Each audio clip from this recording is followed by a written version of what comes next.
Today I thought we would talk about relationships, family dynamics, and asking for help. Let's get started.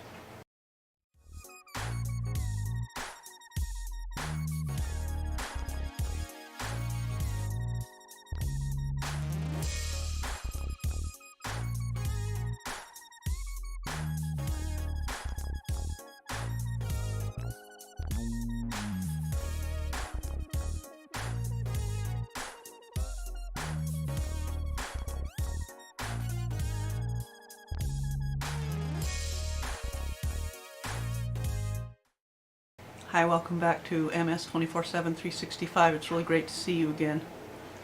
As I said, I thought today I would talk about relationships, family dynamics, the ever difficult asking for help, how to ask for help, that kind of thing. I do have a thing that I found on the National Multiple Sclerosis Society's website about relationships, and I would like to read that for you right now if I could. When one person in a couple is affected by MS, the other person lives with it as well. To keep your relationship healthy and balanced, it's important to make sure that both of you stay on the giving and receiving end of the relationship, in spite of whatever changes MS may bring. And about families, when a person is diagnosed with MS, there is immediate impact on all who love them. Family members may experience similar emotions to the person with MS as they adapt to MS in their lives: fear, guilt, anger, denial, grief, anxiety. You probably have many questions about MS. What will happen to my family member with MS? How can we plan? How do we manage the unpredictability of the disease? And for your care partners, while a care partner is most often a partner or spouse, the primary care partner may also be an adult child, parent, or friend. Whoever you are, remember that paying attention to your own health and well-being is essential to being able to care for someone else.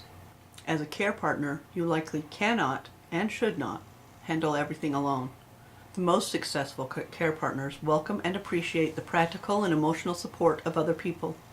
Also, successful care partners don't give up the activities or hobbies they enjoy. You can adapt the activities that you and your partner used to enjoy together in order to continue enjoying them together, and you can pursue your personal hobbies as well.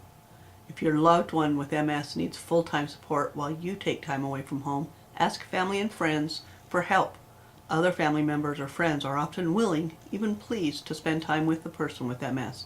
And many organizations have respite care programs. You can best provide care for a loved one when your own health and wellness are adequately addressed. Pay attention to physical needs and changes, and keep up on preventative health measures like exercise, diet, and regular medical examinations. So that was just some of the things that I thought were important to point out. The balance, keeping a balance in your life, in your relationship as a couple, if you're married, if you have a significant other. It's a lot of, I struggle with a lot of feeling like I take too much. There's too much receiving on my end and not enough giving. It seems like I'm not able to reciprocate all the ways that my family gives to me, in my opinion, proportionately. I know I give back the way I can in ways that I'm able to, but to me it still feels like, I don't know, like I take way more than I give, and it's hard for me to do that, and I think I need to ask a little more often, what can I do in return for everything that you do for me? Is cooking dinner, cleaning the kitchen, doing laundry, is that enough? to pay you back for all of the stuff you have to do for me, or all the stuff you have to do because I can't. It's not even that necessarily that they have to do things for me, it's that they have to do more things because I am unable to do them. And you know, it gets hard for me to find a way, you know, to show how much I appreciate it when they take on a little more responsibility than they probably should have to. I don't know. I am a stay-at-home, well, now I'm a stay-at-home wife. Now that we're empty nesters, what am I? As a stay-at-home mom, you know, people would assume that I clean the house all the time, or that the house should be spotless, and you know, there's never any laundry or dishes or clutter around. But that's not the way I have been able to be a stay-at-home mom. I mean, I cook and I clean up and I, you know, try to do that stuff, but I also can't do too much of it at once. And so consequently there's usually only a small area of the home that is clean at one time. It takes me a while to get the entire house cleaned, and if there's anybody here, you know, stuff can get messed up far more quicker than I can clean it up. So luckily I have support from a spouse that does far more than a man who works as hard as he does at his day job should have to do around the house. And like I said, I have not been able to find a way, I think, to properly show my appreciation to him for everything he does, or to anybody that helps me out. One of the things that you have to do when you have MS is prioritize, you know, and I had started a bullet journal last year in February, and I have actually really fallen off using it, and I need to get it restructured and start using it more and utilize it the way I had previously, because it actually really helped me in keeping myself regulated and keeping my,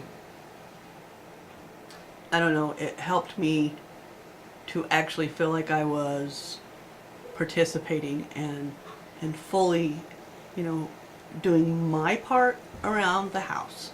And I need to get back into that. Probably should just do a new video on it too, because that seems to get me motivated more than anything else will. If I put it out here and you all see it, I really should, you know, pay more attention to it, and with everything I have. So there's that.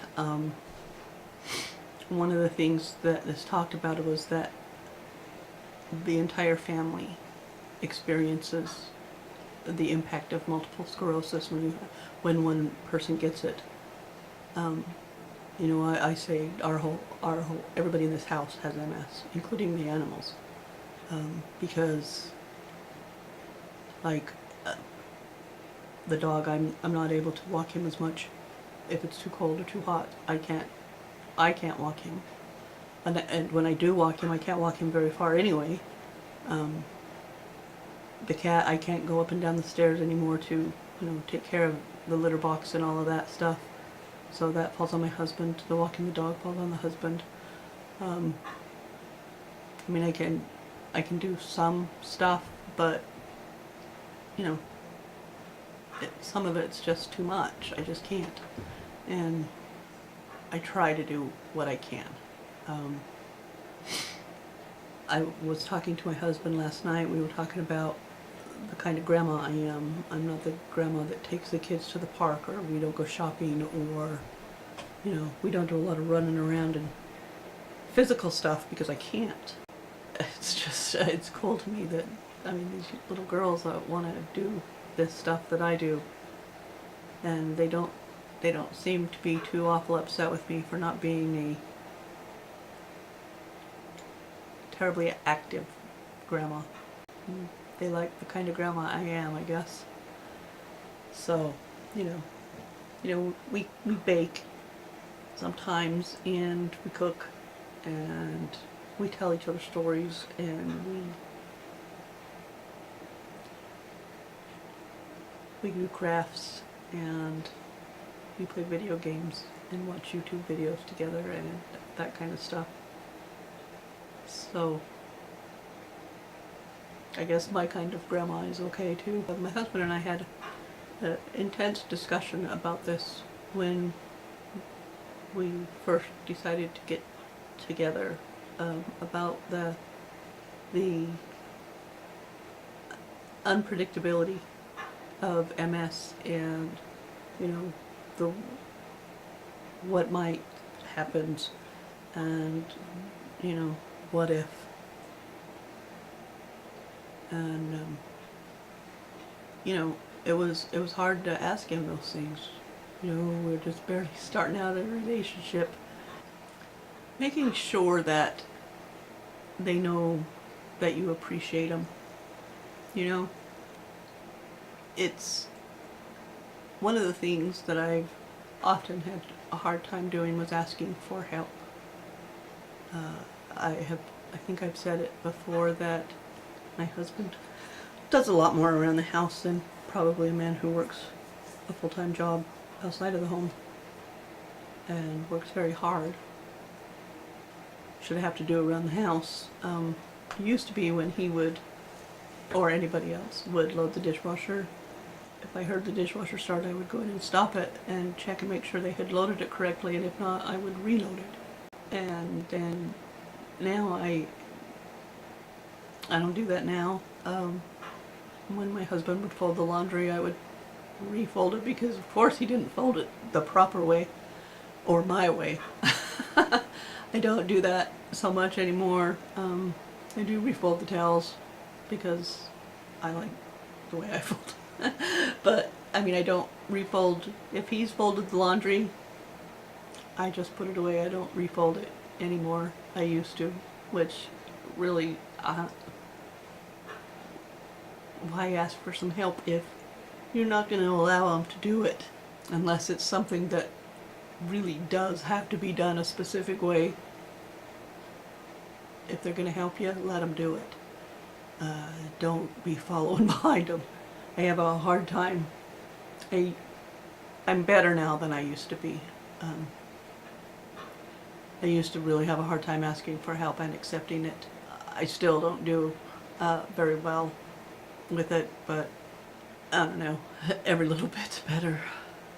I usually will just, if I need help, it's still hard for me to ask for help if I need it. And when I had my foot surgery in November, and I literally had to have help just walking, and doing simple things, you know, I had to let everybody help me. And that was really hard. When I was finally able to do, you know, something simple as going and getting a drink of water myself, that was amazing. I am not comfortable asking people to do things for me. It makes me terribly uncomfortable.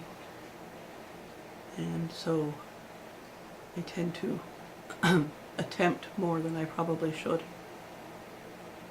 But I think I'm getting better. I'm just, you know, I'm willing to accept help. I still have a hard time asking for it, but I will accept it now. Better than I used to.